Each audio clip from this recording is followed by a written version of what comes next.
Welcome to Waters World. I'm Jesse Waters. 3 days until Election Day, and President Trump's still on the campaign trail, rallying the crowd right now in Pensacola, Florida. Let's listen in. He'd be 50 pounds lighter, and the one thing they knew, it was going to be a painful, painful evening. Evander, the real deal. One of the greatest in history, in my opinion. Thank you. Great, Evander.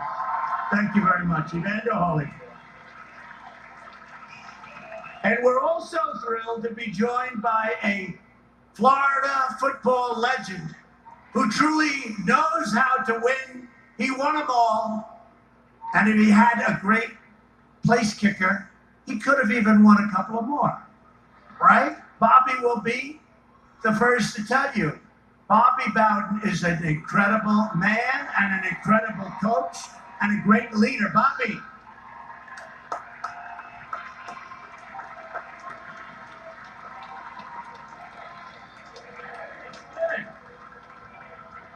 He looks good. A lot of teams would like to have him right now, right?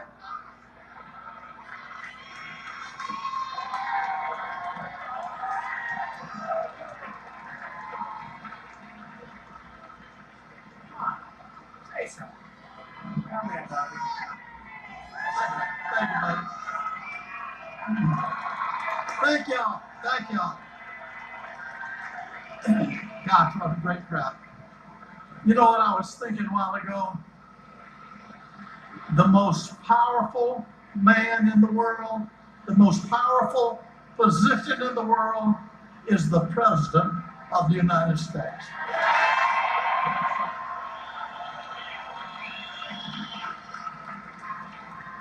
Also, like some of the other folks tonight, I want you to keep your eye on Ron DeSantis as we vote this year. I think you do a great job, you know, and then also our former governor, Rick Scott. Look at them good, because I know he wants them, okay?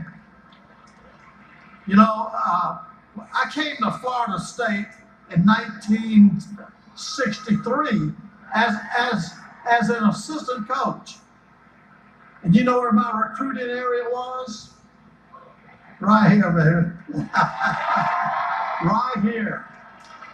And we got some great ball players from Pensacola, Florida. You know, and all right, that was President Trump and legendary Florida State college football coach Bobby Bowden saying some things down there at the rally in the Sunshine State. The commander-in-chief in the middle of a huge campaign blitz, making a major push for Republicans before voters head to the polls on Tuesday.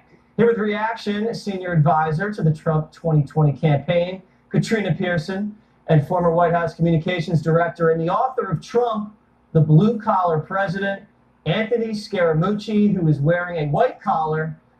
I think that was a wardrobe malfunction. No, it's the closest that the president ever got to a blue collar or a shirt like this. But okay, anyway, that's a great title, though. Anyway, looking very sharp. So the president down there in Florida, and I have to say, he has really left it all out on the field if we're going to go with the sports analogies. And Bobby Bowden, rally after rally after rally, and they have history against him. They have a special counsel. They have a media against him. If they do not win the House, it's not for a lack of trying and effort on the president's part, Anthony. I agree with that. And there's a former hedge fund manager that I know named Robert Verdano, who had the polling right in 2016, is calling for the Republicans to keep the House. So we'll have to see what happens, but he thinks that the way these polls are done today, there's a little bit of the Bradley effect where people are not going to tell you that they're voting for the Republicans, but in fact they are, and then they're not really administered right in terms of the anonymity of the polling. So let's see what happens, but there are people out there that think that they're going to keep the House, and so that would be big. So your hedge fund buddy, the guy that nailed it in 2016, is saying the same analytics hold true right now. Correct. Is that there's a silent majority out there who don't necessarily talk to pollsters and then don't express their love for Donald Trump that vociferously, but when they get behind the ballot box, the secret ballot, they're going to crank that lever. Katrina, would you agree with that? Oh, I absolutely agree. So you're saying they're Anthony's keeping right. the House? I think there's a very good chance that they could keep the House. As you mentioned, the historical context, we have record number of retirements. Everything is against the party this time. But aside from the people who aren't possibly telling the pollsters exactly what they think. There are so many people all across this country. I've been out there, Jesse. They're telling me, you know, I wasn't on board for President Trump at first, but man, he's doing a good job. There's going to be new supporters for Donald Trump out So there. you're saying he's adding new voters from the last time around? He's absolutely. Is that because, do you think, of the economy? Is that because they've warmed personally to his style? What do you attribute that to? Because you've been out there. I'm holed up in the studio all day. I don't go out in the fields anymore. I think it's a little bit of both, to be honest with you. I think, you know, this whole Russia hoax, people see that there's been a huge injustice to this family, not just the president himself.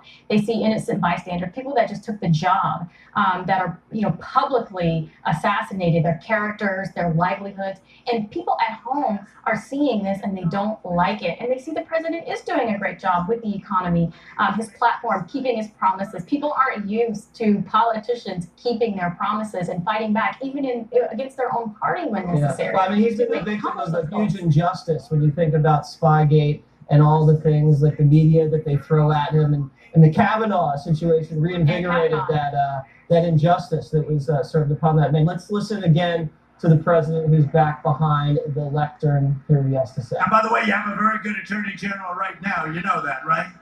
Pam. Is Pam great? You like Pam, right, Ash? Okay, then I like you, Ash.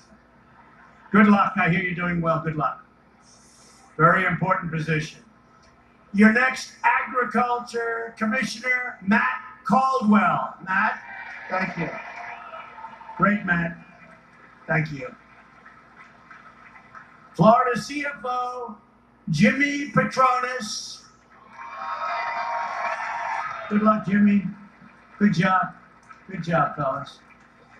And congressmen that helped me so much. They're always with us. They're always fighting for us, and they win. They know how to win, like Bobby. They know how to win. Neil Dunn and Matt Gaetz. Thank you. Thanks. Thanks, Neil. Thanks, Matt. Great people. So if you don't want to be saying Speaker Pelosi for the next 2 years, vote for Neil and Matt. I hear they're doing pretty well. But never assume, please go out and vote. They've heard that before in this business, right? They're doing well, we don't have to go out and vote. You have that, and then you have suppression, where they suppress the polls. You don't bother to go out and vote. But that didn't happen with us 2 years ago, did it? That didn't happen. One of the most exciting days in political history. But honestly, one of the highest rated nights in the history of television. A lot of good things happened. But most importantly, what we did is we won, and we won for incredible people in this country, incredible people.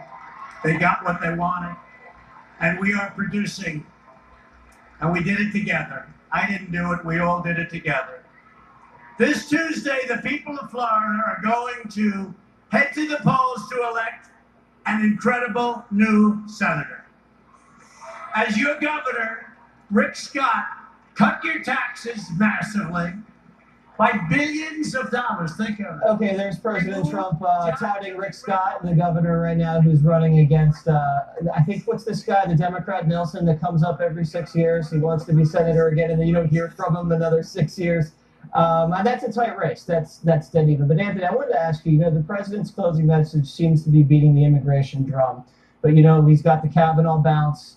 He has, ISIS has been annihilated. But the economy, this economy is white hot right now. Wage growth is at record highs. There's great paying jobs out there. And we're going to see 3% GDP for the year. Is the economy what's kind of keeping the blue wave at bay, in your opinion? Well, I think the economy does do that, but I think what the president's worried about is that there's some complacency with all of that good news and prosperity. One of the reasons why presidents lose midterm elections is that complacent voters don't go out and vote, Jesse. It's angry voters that are not in power that rush out to vote, and that's why he's pressing on all of these hot buttons in the last 5 or 6 days, because he wants to get that base back out there. And if you look at the early voting totals, yeah, it's big, right? It's off the chart. So he's obviously doing something that's very, very effective.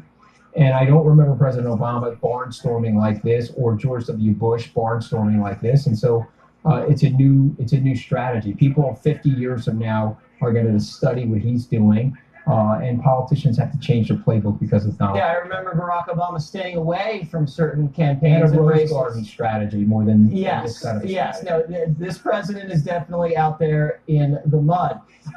Speaking of Florida, we have this governor's race, DeSantis and Gillum, and some explosive sting video was released by James O'Keefe at Project Veritas. One of Gillum, the Democrat candidate's staffers, I don't know how high level or not, was caught on tape really saying some nasty things about the voters of Florida. Let's listen. You have the extreme right-wingers, those are the Trump and the crazy Republicans. The progressives are the crazy Democrat. Isn't Gillum a progressive? Gillum is a progressive. So Gillum is part of the crazy crazies? He's part of the crazy. This is a bad state. Okay. It's a cracker state. Okay. Okay? Ask anybody outside of here, you go to St. Lucie, Orlando, man, them crackers ain't gonna let us do that. No, you crazy? All right, so this Democratic campaign staffer, he got canned pretty fast because that's unacceptable to be disparaging your own citizens in your own state like that. It's kind of a pattern, Katrina, of Democrats pretending like they're moderate, pretending like they're open-minded, and then behind the scenes trashing people in a very vitriolic way. Are they going to be able to get away with that? Well, I think we're going to find out, Jesse, but this is exactly the pattern and how socialists and progressives have taken over your parents' and grandparents' Democrat Party.